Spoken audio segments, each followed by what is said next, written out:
Hello and welcome to Bhopal banking classes. आज हम static banking handout का पार्ट 4 करेंगे।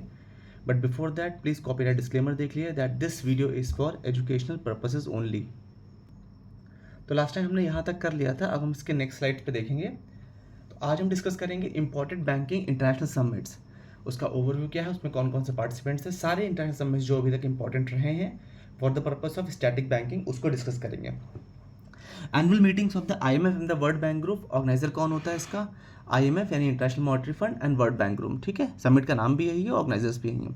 इसमें पार्टिसिपेंट्स कौन कौन होते हैं? सेंट्रल बैंक्स के गवर्नर्स होते हैं, फाइनेंस मिनिस्टर्स होते हैं कंट्रीज़ के, और पॉलिसी मेकर्स होते हैं। टॉपिक क्या क्या डिस्कस होते हैं इसमें? Global economic outlook, financial stability development, priorities, poverty reduction, strategies, sustainable development, SDG develop होते हैं, गरीबी उन्मूलन हो गया, और क्या क्या डेवलपमेंट की क्या क्या प्रायोरिटीज़ हैं, और वैश्विक स्तर पर इकोनॉमिक आउटलुक कैसा है, ये सब चीज़ें इसमें डिस्कस होती हैं। अगला समिट होता है G20 समिट। इसमें इसको ऑर्गेनाइजर कौन होते हैं? ग्रुप ऑफ 20 यानी G20। पार्टिसिपेंट्स में कौन कौन होते हैं? 19 मेजर इकोनॉमीज और यूरोपियन यूनियन। ठीक है, जो 19 विश्व स्तर पर जो मेन 19 इकोनॉमीज हैं वो, और साथ ही साथ यूरोपियन यूनियन यानी EU। टॉपिक इसमें भी वही डिस्कस होते हैं, ग्लोबल इकोनॉमिक, वैश्विक स्तर पर इकोनॉमिक इश्यूज जो हैं, फाइनेंशियल रेगुलेशन कैसे किया जाए, ट्रेड, इन्वेस्टमेंट और फाइनेंशियल क्राइसिस जो समस्या हैं उनको डिस्कस किया जाता है। अगला है हमारा BIS annual general meeting. BIS मतलब बैंक फॉर इंटरनेशनल सेटलमेंट। ठीक है, तो ये जो होता है ये इसकी एनुअल जनरल मीटिंग यानी AGM हो गया इसका। BIS का फुल फॉर्म दिया है, जो ऑर्गेनाइजर भी इनका है, banks for international settlement. Participants इसके भी सेंट्रल बैंक गवर्नर्स होते हैं, जो भी इनके मेंबर बैंक हैं BIS के। ये बेसल नॉर्म्स वगैरह BIS ही लाते हैं ये लोग, आपको पता होगा। तो जो सेंट्रल बैंक गवर्नर्स होते हैं इनके मेंबर बैंक्स के, वो उनसे पार्टिसिपेंट्स होते हैं। टॉपिक इसमें डिस्कस होता है international monetary and financial stability, regulatory policies, global economic developments, यानी विश्व स्तर पर, अंतर्राष्ट्रीय स्तर पर जो मौद्रिक स्थिति है उसको स्टेबल कैसे किया जाए, उसको रेगुलेट कैसे किया जाए, उससे संबंधित पॉलिसीज वगैरह इसमें डिस्कस होती हैं। नेक्स्ट है वर्ल्ड इकोनॉमिक फोरम मीटिंग या WEF की मीटिंग। अब वर्ल्ड समिट का नाम ही WEF है, तो ऑर्गेनाइजर कौन होगा इसके? World economic forum. इसमें कौन कौन पार्टिसिपेंट्स होते हैं? गवर्नमेंट ऑफिशियल्स, सेंट्रल बैंकर्स जो होते हैं वो, बिजनेस के लीडर्स, और क्योंकि इकोनॉमिक फोरम की बात हो रही है, और एकेडमिक्स। ठीक है, यानी अध्यापन से जुड़े हुए लोग। टॉपिक इसमें economic growth, financial market, trend, innovation, sustainable development, ये सब इसके टॉपिक होते हैं। अगले समिट का नाम है यूरो ग्रुप मीटिंग। ऑर्गेनाइजर कौन है? Euro group. पार्टिसिपेंट्स इसमें होते हैं finance minister euro zone countries के, economic policies, budgetary matters, financial stability within the euro zone. ठीक है, ये सिर्फ यूरोपियन जोन की बात, यूरोपियन यूनियन जैसे होता है तो यूरो जोन से संबंधित बात हो रही है, वही ग्रुप है और सिर्फ वही मैटर डिस्कस हो रहे हैं। अगला है आपका central bank governor symposium on payments. ये कौन ऑर्गेनाइज करता है? ये bank of Kansas city, federal reserve bank of Kansas cities को ऑर्गेनाइज करता है। इसमें पार्टिसिपेंट्स कौन होते हैं? सेंट्रल बैंक के गवर्नर्स और उसके जो एक्सपर्ट हैं, ठीक है, जो विशेषज्ञ हैं वो लोग होते हैं। टॉपिक इसमें होते हैं इनोवेशन, पेमेंट संबंधित जो भी इनोवेशन और जो चैलेंजेस हैं वो उसके टॉपिक हैं डिस्कशन के। अगला समिट है सेंट्रल बैंक रिसर्च एसोसिएशन, यानी सेब्रा एनुअल मीटिंग। इसका ऑर्गेनाइजर कौन है? सेब्रा यानी कि central bank research association. Participant इसमें सेंट्रल बैंक रिसर्चर्स होते हैं। टॉपिक क्या क्या डिस्कस होते हैं? Research finding, policy implication, economic यानी कि जो भी वैश्विक स्तर पर जो भी अर्थव्यवस्था संबंधित डेवलपमेंट से विकास है उससे संबंधित चीज़ें डिस्कस होती हैं। अगला है IBC यानी इंटरनेशनल बैंकिंग कॉन्फ्रेंस। ये ऑर्गेनाइज कौन करते हैं? विभिन्न इंस्टीट्यूट्स और एसोसिएशन। इसमें कौन कौन आते हैं? इंडस्ट्री से संबंधित जो विशेषज्ञ हैं, बैंकर्स हैं, पॉलिसी मेकर्स हैं, वो आते हैं। इसमें बैंकिंग इंडस्ट्री से संबंधित जो ट्रेंड्स हैं, जो चैलेंजेस हैं, जो इनोवेशंस हैं, वो डिस्कस किए जाते हैं। अगला है FATF यानी फाइनेंशियल एक्शन टास्क फोर्स। इसके ऑर्गेनाइज कौन करते हैं? FATF के सेक्रेटरीट। पार्टिसिपेंट इसमें कौन कौन होते हैं? FATF मेंबर कंट्रीज और जो ऑब्जर्वर, आपको पता होगा ना इसमें ऑब्जर्वर स्टेटस होता है कंट्रीज़ के पास, और कुछ मेंबर स्टेट्स होते हैं, तो वो सब इसमें पार्टिसिपेंट होते हैं। इनका मेन इशू क्या है? इनका मेन जो टॉपिक होता है वो क्या होता है? मनी लॉन्ड्रिंग को रोकना, टेररिस्ट फाइनेंसिंग को रोकना, साथ ही साथ फाइनेंशियल क्राइम को रोकना, और जो भी ग्लोबल स्टैंडर्ड हैं मनी लॉन्ड्रिंग संबंधित या काउंटर ऑफ फाइनेंसिंग टेररिज्म, इन सबको रोकने संबंधित जो वैश्विक स्तर पर जो भी प्रयास किए जा रहे हैं, बेस्ट प्रैक्टिसेस हैं, उनको डिस्कस करना। ये है Indian note press and mint. देखिए ये एक डायग्राम के थ्रू आपके पास है, इसको आप चाहे स्क्रीनशॉट ले लीजिए कि कहाँ पे है करेंसी नोट प्रेस, कहाँ पे है नासिक में, बैंक नोट प्रेस कहाँ है, देवास में है, हैदराबाद में क्या है आपका, ये हैदराबाद में, हैदराबाद में क्या है आपका सिक्योरिटी प्रिंटिंग प्रेस है। इसी तरह ये सिक्योरिटी पेपर मिल हो गया, नासिक में इंडियन सिक्योरिटी प्रेस हो गया, मुंबई में गवर्नमेंट का मिंट हो गया, कोलकाता में मिंट हो गया, हैदराबाद में मिंट हो गया, नोएडा में मिंट हो गया। ठीक है, तो मिंट और प्रेस में आपको फ़र्क ही पता होगा। मिंट मतलब हो गया टकसाल, जहाँ पर सिक्के बनाए जा रहे हैं, प्रेस है जहाँ पर नोट छापे जा रहे हैं, ठीक है, दोनों अलग अलग चीज़ें हैं। अब आते हैं important Indian banking rates and ratios के ऊपर, ये क्या क्या होते हैं। देखिए, ये आप मॉनेटरी पॉलिसी में आपने बार बार सुना होगा, आपको पता होगा, लेकिन फिर भी थोड़ा सा कन्फ्यूजन हमेशा रहता है। तो सबसे पहले है आपका रेपो रेट। रेपो रेट क्या होता है? The rate at which RBI lends money to commercial bank for short term period. समझ लीजिए, ये वो रेट है, एक तरह से इसको इंटरेस्ट रेट मान लीजिए। जैसे ये वो इंटरेस्ट रेट है जिसपे आरबीआई कमर्शियल बैंक को लोन देती है, ठीक है, शॉर्ट टर्म के लिए। लॉन्ग टर्म के ये अलग है, शॉर्ट टर्म की बात हो रही है। रिवर्स रेपो रेट होता है, इसका उल्टा हो गया रिवर्स में। उसमें क्या होता है, कमर्शियल बैंक जो पास जो एक्स्ट्रा फंड है वो आरबीआई के पास वो पार्क कर देते हैं, यानी छोड़ देते हैं, उसमें उनको ब्याज मिलता है। वैसे समझ लीजिए, जैसे आप एज ए बैंकर, आप एक बैंक अगर किसी कस्टमर को लोन देता है तो वो इंटरेस्ट रेट चार्ज करता है, फिर जब कस्टमर कोई होता है वो आके एफडी कराता है तो बैंक उसको इंटरेस्ट रेट देता है। दोनों अलग अलग चीज़ें हैं ना। उसी तरह से रेपो रेट में क्या होता है कि बैंक इंटरेस्ट, वो सेंट्रल बैंक यानी आरबीआई जो है वो इंटरेस्ट रेट चार्ज करेगा क्योंकि उसने पैसा दिया है। रिवर्स रेपो में क्या होगा, कस्टमर जो है, कस्टमर यानी जो कमर्शियल बैंक है वो अपना पैसा आरबीआई के पास जमा करेंगे और उस पर आरबीआई एक एक्सेस फंड जो भी उनके पास है उसके ऊपर एक इंटरेस्ट रेट देगा।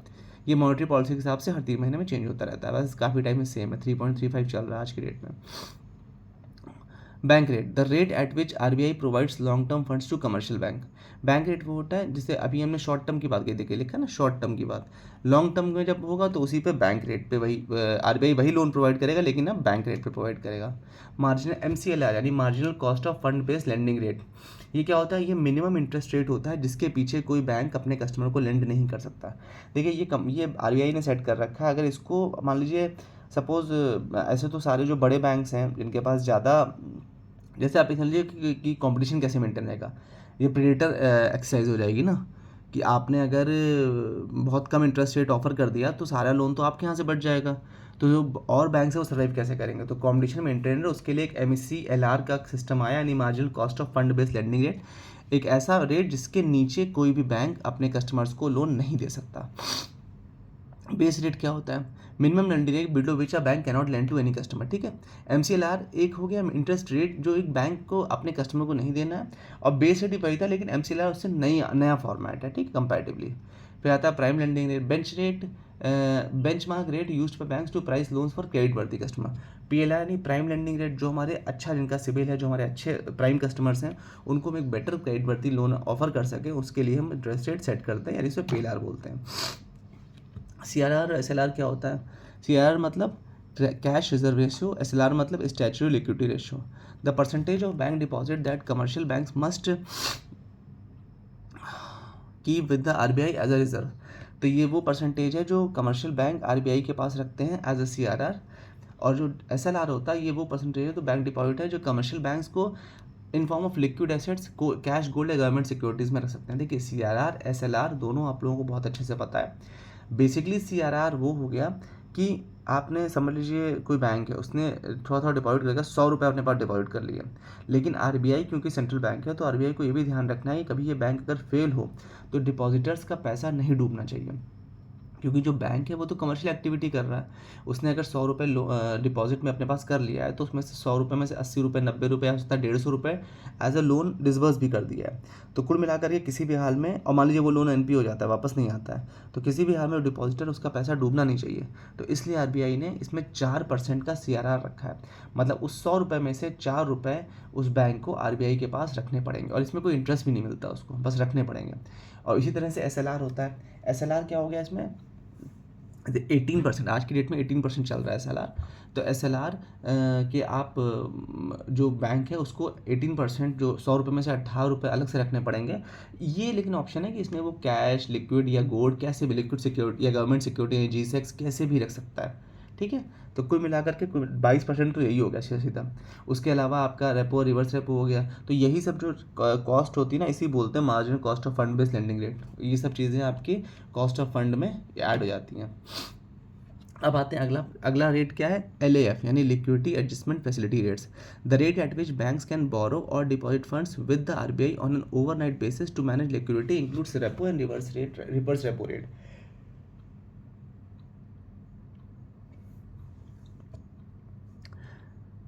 देखिए अब क्या होता है, sorry I am not well, क्या होता है कि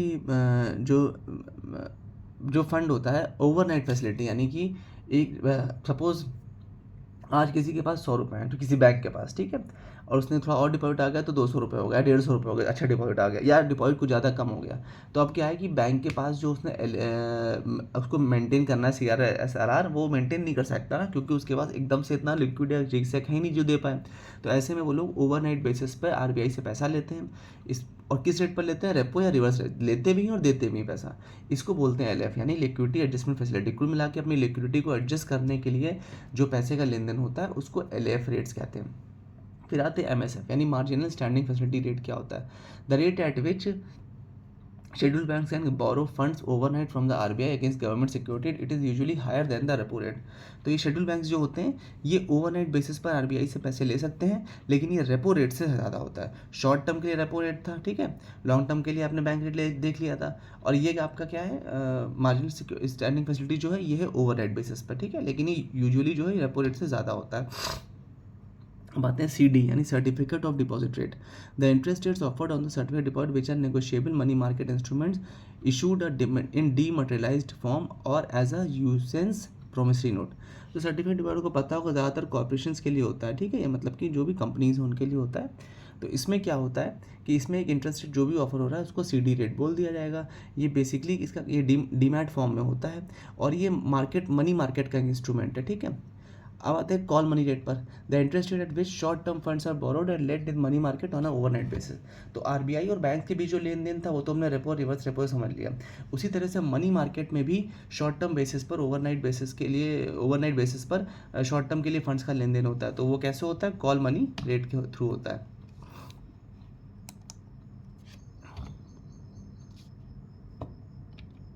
अगला है कमर्शियल पेपर। जैसे हमने भी सर्टिफिकेट डिपॉजिट पढ़ा, वैसे ही कमर्शियल पेपर में, कमर्शियल पेपर जो का ये एक अनसिक्योर्ड मनी मार्केट इंस्ट्रूमेंट है जो कॉर्पोरेशन रेस अपने शॉर्ट टर्म फंड्स के लिए इस्तेमाल करती हैं, ठीक है। सर्टिफिकेट डिपॉजिट तो 5 लाख के वैसे उसमें रहता है, मतलब 5 लाख के होते हैं, ये उसका रूल है। The important sections of the banking. अब हम BR एक्ट 1949 के इंपॉर्टेंट सेक्शंस देखेंगे, ठीक है। अब सारे हम सेक्शंस की बात करेंगे। तो पहला BR एक्ट का पहला 1949 का पहला सेक्शन 5 जो है वो इंपॉर्टेंट है। तो जो इंपॉर्टेंट सेक्शन है सिर्फ वही देखेंगे और सबको डिफाइन करेंगे क्या किस में है, ये आपको याद करना पड़ेगा। आप स्क्रीनशॉट ले सकते हैं या नोट कर सकते हैं।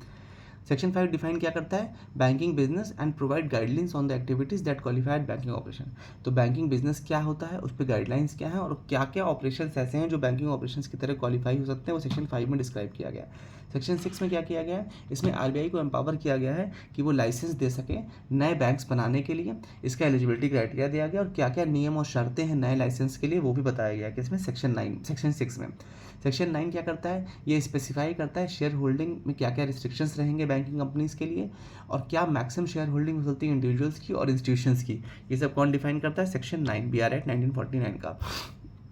सेक्शन 10 क्या करता है? सेक्शन 10 आउटलाइन करता है प्रोविजंस को, किससे संबंधित? जो भी डायरेक्टर्स होंगे या बोर्ड ऑफ मेंबर्स होंगे बैंकिंग कंपनीज के, उनको अपॉइंट करने से संबंधित जो भी क्वालिफिकेशन है वो सब कौन आउटलाइन करता है? सेक्शन 10 BR एक्ट का 1949 का सेक्शन 10 बोर्ड ऑफ डायरेक्टर्स की और बोर्ड ऑफ मेंबर्स की और डायरेक्टर्स की क्वालिफिकेशन को, अपॉइंटमेंट्स को प्रोविजन करते हैं। सेक्शन 11 क्या करता है? ये मेंटेनेंस करता है मिनिमम परसेंटेज जो चाहिए रिजर्व फंड जो चाहिए बैंक्स को, किसके लिए? उनके नेट प्रॉफिट के हिसाब से।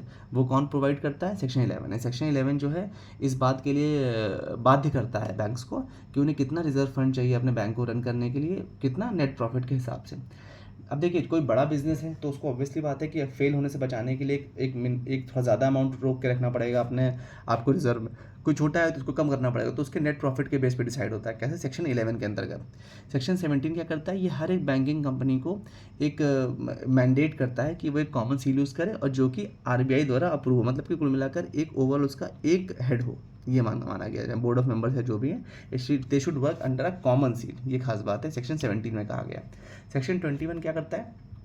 ये प्रोहिबिट करता है बैंकिंग कंपनीज को कि कोई भी वो इमूवेबल प्रॉपर्टी नहीं सकते except as required for the business और for a term not exceeding 7 years, 7 साल से ज़्यादा के लिए। ये बहुत इंपॉर्टेंट सेक्शन है, अक्सर ये पूछा भी जाता है। देखिए सेक्शन 21 का अगर इन शॉर्ट में समझें तो इसका ये मतलब है कि कोई भी बैंक कमर्शियल पर्पज़ से किसी भी इमूवेबल प्रॉपर्टी यानी कि किसी कमर्शियल प्रॉपर्टी को या किसी मकान को या किसी बिल्डिंग को अपने पास नहीं खरीद सकता है। देखिए सरफेसी के थ्रू एक्वायर कर सकता है, ठीक है, अपनी खुद के बैंक चलाने के लिए, अपने बिजनेस चलाने के लिए, अपनी ब्रांचेस, अपने एटीएम के लिए वो प्रॉपर्टी ले सकता है, लेकिन कमर्शियल पर्पज से नहीं। ये नहीं कि उसने किराया एक बड़ी सी प्रॉपर्टी एक मेन मार्केट में खरीद ली और उसको रेंट आउट कर दिया और उससे इनकम कर रहा है। ये काम बैंकिंग कंपनीज को अलाउड नहीं है, ठीक है, क्योंकि बैंक का तो बहुत पैसा रहता है, तो बहुत प्रॉपर्टी सस्ते प्रॉपर्टीज खरीद लेगा, तो फिर जो कंपटीशन है ना सीसीआई को दिक्कत हो जाएगी फिर, इसलिए। और अगर रखेगा भी तो 7 ईयर से ज़्यादा नहीं, ठीक है, या तो बिजनेस के लिए रखेगा या फिर 7 ईयर से ज़्यादा, 7 ईयर्स के अंदर उसको वापस सेल आउट करना पड़ेगा। सेक्शन 22 क्या कहता है, डिटेल करता है कि इसके रिक्वायरमेंट के किस बारे में, एनुअल बैलेंस शीट और प्रॉफिट एंड लॉस अकाउंट्स जो है बैंकिंग कंपनीज के वो आरबीआई को सबमिट होंगे, उनकी क्या रिक्वायरमेंट है, क्या डिटेल्स हैं, ये सब सेक्शन 22 में है। सेक्शन 24 क्या करता है, ये आरबीआई को एम्पावर करता है कि वो इंस्पेक्ट कर सकता है, वो इन्वेस्टिगेट कर सकता है बैंकिंग कंपनीज से जुड़े किसी भी मैटर को, जिससे कि ये इंश्योर हो सके कंप्लायंस प्रॉपर हो रहा है कि नहीं, किसका, आरबीआई एक्ट का। सेक्शन 24 के थ्रू उसको पावर मिलती है। सेक्शन 42, 24 का अल्टो है 42। तो 42 में क्या होता है, ये इशू और एक्सेप्टेंस करता है किसका, डीडी का, पेमेंट ऑर्डर का और चेक्स का बैंक, आपने एनआई एक्ट के थ्रू ही पढ़ा होगा।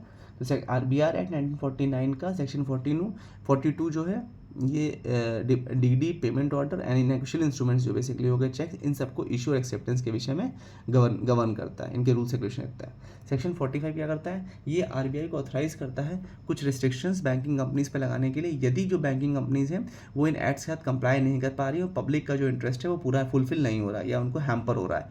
तो सेक्शन 45 आरबीआई को ये पावर देता है कि वो बैंकिंग कंपनीज पे जो किसी प्रकार का रिस्ट्रिक्शन इम्पोज कर सकती है अगर वो कंप्लाई नहीं कर रहे हैं तो 45(1)(a) क्या कहता है सेक्शन, ये प्रोविजंस होते हैं किस संबंध में, मोटोरियम प्रोवाइड करते हैं बैंकिंग कंपनीज को आरबीआई के द्वारा कि अगर कोई उन्हें एक्टिविटी बंद करनी है उससे संबंधित, मान लीजिए अभी कोई कंपनी है वो अच्छे से, कोई बैंक है वो अच्छे से काम नहीं कर रहा है, तो ऐसे में मान लीजिए आरबीआई ने कहा कि आपकी एटीएम फैसिलिटीज़ को हम रोक रहे हैं या आपकी यूपीआई फैसिलिटीज़ को हम रोक रहे हैं, तो ऐसा नहीं है कि अभी कहा और अभी से ही रोक देंगे, नहीं, एक उनको एक डेडलाइन देंगे, एक कुछ सर्टेन मोरेटोरियम पीरियड देंगे कि 30 दिन में या 45 दिन में या 6 महीने में हम आपको यूपीआई फैसिलिटीज़ बंद कर देंगे, ठीक है।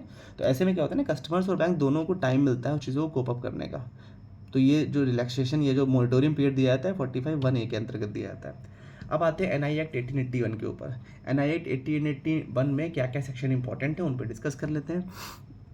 सेक्शन 4 क्या करता है, ये प्रोमिसरी नोट डिफाइन करता है, बिल ऑफ एक्सचेंज डिफाइन करता है, चेक डिफाइन करता है, और इन हर एक इंस्ट्रूमेंट के लिए जो एसेंशियल रिक्वायरमेंट्स हैं, जो आवश्यक रिक्वायरमेंट्स हैं, उनके विषय में चर्चा करता है। सेक्शन 5 क्या प्रिस्क्राइब करता है, प्रोमिसरी नोट की रिक्वायरमेंट्स को। सेक्शन 6 क्या करता है, बिल ऑफ एक्सचेंज की रिक्वायरमेंट को। और सेक्शन 8 चेक की रिक्वायरमेंट को। तो 4 में सबको डिफाइन किया गया है और 5, 6, 8 में क्या किया गया है, सबकी रिक्वायरमेंट्स को प्रिस्क्राइब किया गया, पहले प्रोमिसरी नोट, फिर एक्सचेंज और उसके बाद चेक, ठीक है। इसको आप ऐसे भी याद कर सकते हैं, इससे 5, 6, 8 इंक्रीज़ हो रहा है, और प्रोमिसरी नोट पी से हो गया, ठीक है, फिर बिल ऑफ एक्सचेंज में ई पकड़ लीजिए आप, तो ई हो गया, और चेक हो गया सी, तो ये डिक्रीजिंग ऑर्डर में हो गया, मतलब डिसेंडेंट हो गया है। तो पी ई सी ऐसे कर लीजिए और 5, 6 ऐसे कर लीजिए, तो आपको याद रहेगा कि कौन सा सेक्शन, क्योंकि कन्फ्यूजन है थोड़ा सा, तो कौन सेक्शन किसका एग्जाम में आता है, तो आप लिख सकते हैं, मतलब ऑप्शन सेलेक्ट कर सकते हैं। सेक्शन 9 क्या करता है, ये डिफाइन करता है किसको, होल्डर और होल्डर इन ड्यू कोर्स को, और उनके राइट्स और प्रिविलेजेस को बताता है कि होल्डर ड्यू कोर्स के क्या क्या राइट्स या प्रिविलेजेस हैं।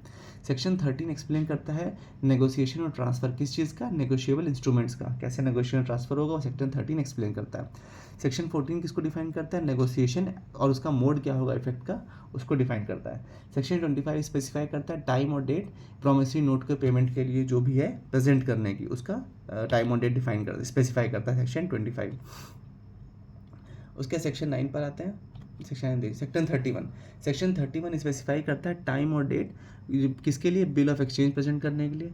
फिर 35 करता है चेक के पेमेंट के लिए टाइम और डेट, और 37 करता है जो रूल्स हैं, अगर डिसऑनर हो जाता है नेगोशियल इंस्ट्रूमेंट, या नॉन एक्सेप्टेंस होता है या नॉन पेमेंट होता है, तो उसके लिए क्या क्या रूल्स हैं उसके रिगार्डिंग, वो सेक्शन 37 एक्सप्लेन करता है। 38 एक्सप्लेन करता है अगर नॉन एक्सेप्टेंस हो गया या चेक अगर डिसऑनर हो गई तो उसके क्या क्या कॉन्सिक्वेंस हो सकते हैं, जो कि जिसने भी इशू किया उसको भुगतने पड़ेंगे, वो सेक्शन 38 में आता है।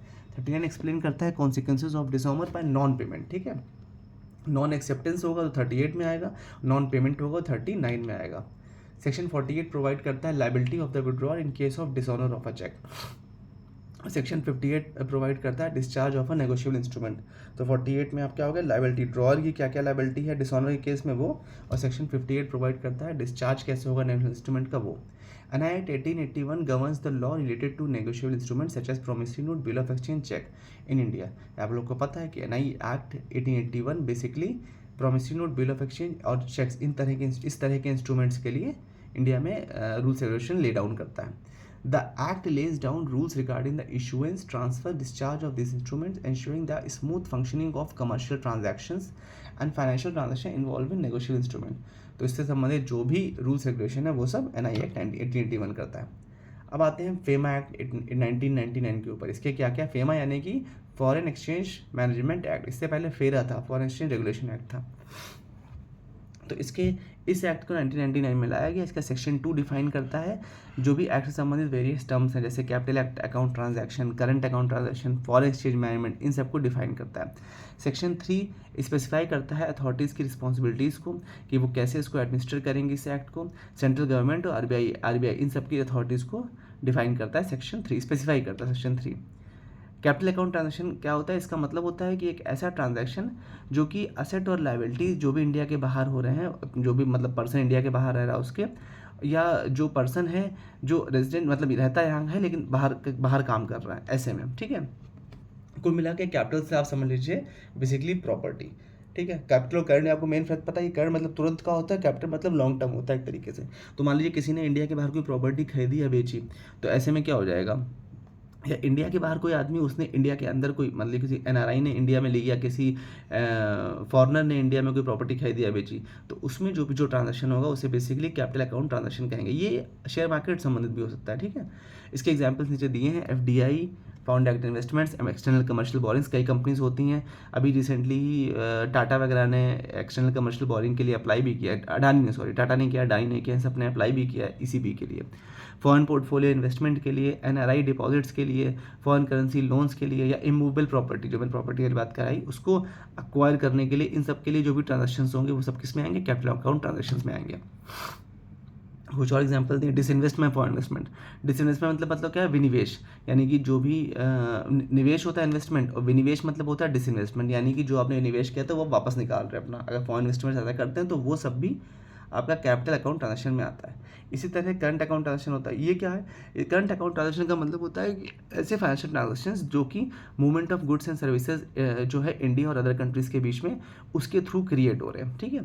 तो ये ट्रांजेक्शन्स क्या होते हैं, day to day commercial activities होते हैं, और जब जनरली ये शॉर्ट टर्म होते हैं। करंट मतलब ही शॉर्ट टर्म होता है, ठीक है, करंट अकाउंट ही शॉर्ट टर्म होता है। इसके एग्जाम्पल देखिए, import and export of goods होता है तो हो गया, पेमेंट ऑफ सर्विसेज हो गया, रेमिटेंस फॉर फैमिली हो गया, ट्रैवल एक्सपेंसेस हो गया, बाहर कोई पढ़ रहा है बच्चा तो उसके लिए कुछ हो गया, पैसा भेजा जा रहा है, मेडिकल एक्सपेंस अगर बाहर का हो गया तो फॉरेन टूरिस्ट का एक्सपेंडिचर हो गया, डिविडेंड अगर आप कुछ प्राप्त कर रहे हैं या तो दे रहे हैं या ले रहे हैं वो ऐसा कुछ हो गया, गिफ्ट डोनेशन, ये सब किस में आ गया, करंट अकाउंट ट्रांजेक्शन में आ गया। अब आते हैं फेमा एक्ट के जो सेक्शन है उन पर डिस्कस करते हैं, जो कुछ उधर में डिस्कस कर लिए थे। तो ये आरबीआई को पावर देता है सेक्शन 4 किस लिए, कि वो रेगुलेट कर सके फॉरेन एक्सचेंज ट्रांजैक्शंस को, और जो भी ऐसे इन्वॉल्व कर रहे हैं इंडिया के फॉरेन एक्सचेंज रिजर्व्स को, उन सारे ट्रांजैक्शंस को वो गवर्न कर सके। ये सेक्शन 4 में आता है। सेक्शन 5 में क्या आता है, सेक्शन 5 प्रोवाइड करता है रिस्ट्रिक्शंस को, कि कैपिटल अकाउंट ट्रांजेक्शन संबंधित जो भी रिस्ट्रिक्शंस हैं आरबीआई परमिट करता है, और वो उसके लिए, और जो नहीं परमिट करता उसके लिए, इन दोनों में ही आपको सेक्शन 5 गवर्न करेगा। सेक्शन 6 क्या करता है, ये सेंट्रल गवर्नमेंट की पावर को आउटलाइन करता है, जिससे कि वो कैपिटल अकाउंट संबंधी जो ट्रांजैक्शन है उसमें कंट्री का इंटरेस्ट बना रहे, या मतलब उसको नुकसान ना हो, उसको वो देख सके। तो सेक्शन 6 में आता है, आरबीआई की पावर का आ गया। सेक्शन 9 प्रेस्क्राइब करता है पेनाल्टीज़ को, कि अगर इस एक्ट को फॉलो नहीं किया जाएगा तो किस प्रकार के या कितना फाइन या इम्प्रिजनमेंट होगा, वो सेक्शन 9 में आता है। सेक्शन 10 स्पेसिफाई करता है कि ऐसे कंपनीज जो कुछ ऑफेंस कर रही हैं किस तरह से जो उसके डायरेक्टर जो है उनकी क्या लायबिलिटी आ रही है, जो कि फेमा एक्ट को फॉलो नहीं कर रहे हैं। सेक्शन 13 एड्रेस करता है पावर ऑफ एजुकेशन और पेनाल्टीज़, जो भी एजुकेटिंग अथॉरिटीज़ हैं वो इस एक्ट को फॉलो ना होने पर क्या क्या उनके पास पावर्स हैं, उसको सेक्शन 13 बताता है। सेक्शन 15 एक्सप्लेन करता है burden of proof on the accused in certain cases of contravention. तो जो बर्डन ऑफ प्रूफ है वो हमेशा एक्यूज्ड के ऊपर होगा। जैसे सपोज अगर किसी कंपनी से कहा गया कि आपने फेमा एक्ट को वायलेट किया है तो आपको ये पनिशमेंट है, फाइन है। तो इसमें बर्डन ऑफ प्रूफ, यानी कि जो प्रूफ है, जो सबूत है, वो किसको देना पड़ेगा? उस कंपनी को देना पड़ेगा जो इल्ज़ाम लगा रहा है, जो जो अथॉरिटी आरबीआई है, उसको नहीं करना पड़ेगा। सेक्शन 16 प्रोवाइड करता है, क्या क्या करता है? इस्टेब्लिश करता है स्पेशल कोर्ट्स जो कि इन जो इस तरह के ऑफेंसेस हो रहे हैं उनको डील करने के लिए। सेक्शन 14 डिटेल करता है किस बात को? पावर देता है किस बारे में? इस एक्ट को इम्प्लीमेंट करने के लिए, रूल्स रेगुलेशन के लिए पावर देता है, सेक्शन 47। सेक्शन 49 क्या प्रिस्क्राइब करता है? फॉरेन एक्सचेंज रेगुलेशन एक्ट 1973 को रिपील करता है। ठीक है, मैंने बताया आपको, पहले एक्ट क्या था? फेरा, यानी फॉरेन एक्सचेंज रेगुलेशन एक्ट 1973 में वो आया था, उसको रिपील करके हटा करके 1999 में फेमा आया, और ये सेक्शन 49 के अंतर्गत बताया गया। तो फेरा, जो ये नीचे वही चीज़ लिखी गई है कि फेरा को रिप्लेस किया 1999 में। अब हम इंपॉर्टेंट टाइप ऑफ अकाउंट्स देखेंगे, बट वो हम नेक्स्ट वीडियो में देखेंगे, बिकॉज ये वीडियो ऑलरेडी बहुत लंबा हो चुका है। आई होप आपको सब समझ में आ गया होगा। कोई डाउट हो तो आप कमेंट सेक्शन में पूछ सकते हैं। Thank you so much for your time. Have a good day ahead.